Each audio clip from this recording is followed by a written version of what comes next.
Čaute, tu Jaro. Toto video by mohlo byť celkom rýchle a povieme si v ňom, ako implementovať viacej rozhraní jednou triedou. Pre skúšku som si vytvoril túto štvorec a teraz budem pristupovať k jeho metódam. Ale čo chcem najprv spraviť je to, že si vytvorím, budem mať dve rozhrania a obidve rozhrania bude táto trieda implementovať.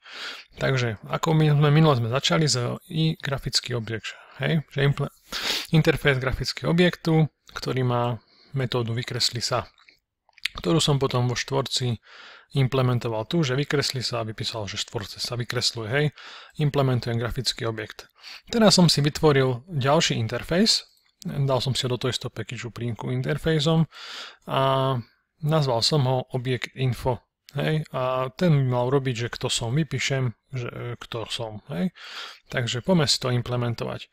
Takže implementujem tak, že za implements mám názov interfejsu a čiarkou oddelím rôzne interfejsy, ktoré tam chcem implementovať.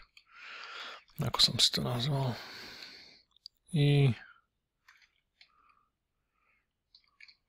Object info.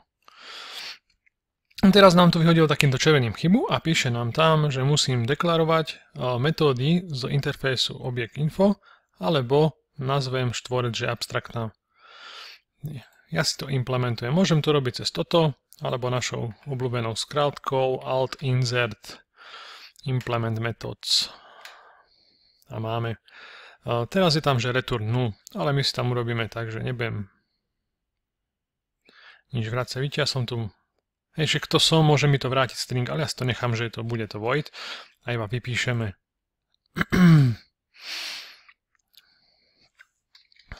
Vypíšeme, že kto som, nebudem nič vracať.